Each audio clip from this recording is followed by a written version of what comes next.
우파들의 행동 지침서가 되고 싶습니다. 우로 나란입니다. 썸네일 같은 경우는 그냥 어그로 끌려고 적은 거고요. 물론 어느 정도 거기에 동의를 하고 있는 부분이 있기 때문에 잘 들어주시길 바랍니다. 어, 지금 단순히 내각제에 대한 얘기라던가 어느 후보가 맞다, 저 후보가 맞다라고 얘기할 타이밍은 아니지 않을까라는 생각이 듭니다.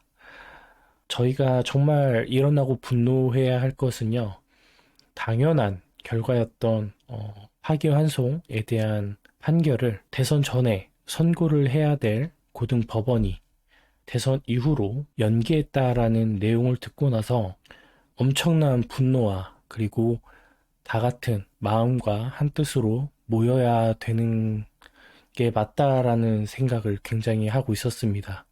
하지만 전한길 선생님과 그라운드 씨 같은 경우는 도대체 무슨 이유 때문인지 모르겠지만 왜 하나된 모습을 보이지 못할까요? 단순히 보수라는 바운더리 안에서만 우리는 같은 편이다. 우리는 같은 진영의 사람이다. 그리고 보수는 이러면 안 된다. 라는 얘기를 하면서 계몽놀이를 하고 있다라는 생각이 듭니다. 내각제가 안 좋다라는 걸 모르는 보수 진영의 사람들이 있을까요? 물론 있겠죠. 그 사람들은 직접적인 이해관계가 있는 사람들이라고 생각을 합니다. 저희는 이번에 고등법원이 대선 이후로 판결을 연기하겠다라는 내용을 듣고 나서 좌파들처럼 다 같이 모여서 시위를 해야 한다. 계엄 때처럼 아니면 세이브 코리아의 전국 집회 때처럼 다 같이 모여서 한 목소리를 내야 된다. 라는 그런 새를 보여줄 때가 가장 중요한 시기인데 왜 이런 거에 대해서는 아무 말 안 하고 가만히 있는 걸까요? 이번 계엄 이후로 정말 많은 지지와 응원을 받은 여러 유튜버들 중에 그 중에 가장 많은 또 보수에 영향을 끼치고 있다라는 두 분이라고 생각을 합니다.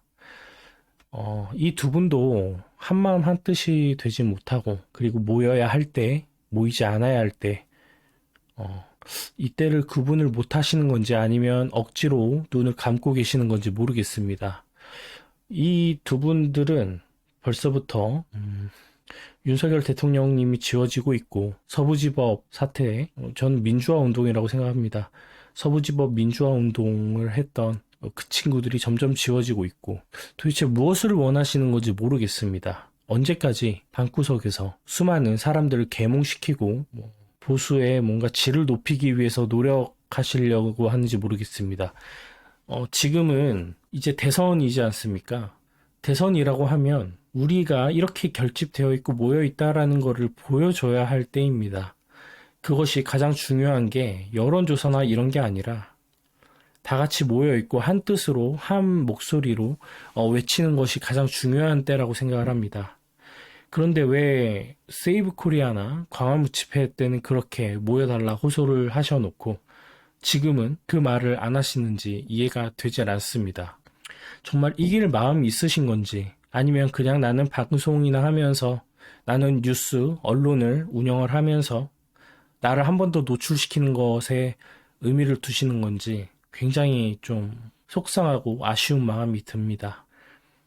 지금 현재 탄핵 이후로 저희가 윤석열 대통령님이라는 하나의 아젠다를 가지고 지지율이 50%까지 넘어섰던 그 진영이 바로 저희입니다. 근데 벌써부터 분열이 되고 있죠. 아니, 진작에 분열이 되었죠. 저는 물론 제 방송은, 제 영상은 보시는 분들이 거의 없습니다. 굉장히 영향력도 없고, 하지만 그라운드 씨나 전한길 선생님보다는 어떻게 판단과 행동을 해야 될지는 더 잘 아는 것 같습니다. 모두 다 들어갔습니다. 그동안 보수에서 열심히 목소리를 내주고 싸워준다라고 생각을 했던 수많은 유튜버들, 수많은 지지와 또 후원과 많은 응원을 받았던 유튜버들이 전부 다 사라졌습니다. 그리고 한 사람만이 남아서 싸우고 있는데 혹시 격이 떨어져서 무시를 하시는 겁니까? 아니면 본인들이 주체가 되지 못해서 무시하시는 겁니까? 그리고 윤어게인이라는 아젠다를 가지고 힘들게 정말 십시일반 돈을 모아서 버티고 있는데 그들은 별로 눈에 들어오지 않으시는 건지 아직도 계몽돼야 될 사람들이 많다라고 생각을 하시는 건지 이해가 되지 않습니다. 가장 확실한 건 저희가 윤석열 대통령님이라는 그 아젠다를 가지고 모여있던 게 저희의 가장 큰 확실한 무기인데 왜 그 무기를 버리고 새로운 무기를 찾으려고 하는지 모르겠습니다. 저희는 결집만 하고 있으면 됩니다. 물론 내각제 세력이 예를 들어 대표가 되고 대선 후보가 돼서 굉장히 좀 두려울 수도 있겠죠. 그리고 마음에 안 들 수도 있겠죠.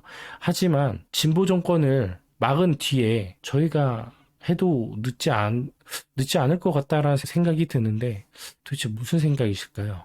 이미 기울어진 운동장에서 싸우고 있습니다. 그냥 예를 들면 생물학적 남성이 여성이라고 선언한 뒤 복싱 룰에 참가를 한 겁니다.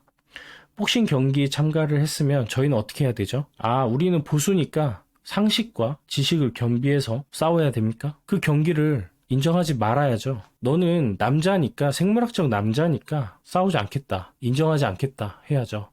아, 그래도 우리는 복싱을 배운 복싱하는 사람이니까 잘못된 경기에 뛰어야 되는 게 맞습니까? 그래서 지면 인정을 해야 됩니까? 아, 저는 아니라고 생각을 합니다. 더 이상 좀, 제발 한 번만 좀 우리끼리 단일화도 안 되는데 뭘 할 수 있겠습니까? 정말 그냥 교대 집회 나오고 있는 윤어게인을 외치는 사람들이 현실 감각 없고 격이 떨어지는 사람들이라고 생각을 하시는 건지 그렇게 생각밖에 들지 않습니다. 모르겠습니다, 이제는. 이 싸움을 이기고 싶으신 분들은요, 저희는 유권자입니다. 한 명 한 명이 투표를 할 수 있는 권한이 있고요. 근데 그 사람들이 굉장히 많이 모여 있다라고 하면 우리의 표를 받아야 되는 사람들은 저희의 눈치를 볼 수밖에 없습니다.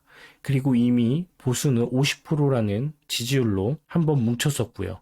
그 뭉쳤던 걸 잊지 마시길 바랍니다. 그 50%가 모인다면 어느 누가 와도 질 수가 없습니다. 근데 계몽을 해야 된다. 올바른 뉴스를 전해야 한다. 부정선거를 막아야 된다. 당연히 막아야죠. 근데 그거를 깨버릴 수 있는 게 결집 아닙니까? 우리의 가장 큰 무기가 어떤 건지를 다시 한번 생각해 보시고 앞으로 우리가 할 수 있는 건 장애투쟁입니다. 다 같이 뭉쳐 있어야 되고요. 한 목소리를 내야 되고 우리가 이렇게 한 뜻인 사람들이 이렇게 많다라는 걸 보여줘야 합니다. 그러니까 좌파들이 해야 하던 행동을 저희가 하면 됩니다. 더 압도적인 숫자와 규모와 더 큰 소리로요. 저희는 할 수 있습니다. 딱 한 번만 하나 된 모습을 보여주면 어떨까 바람이 듭니다. 감사합니다.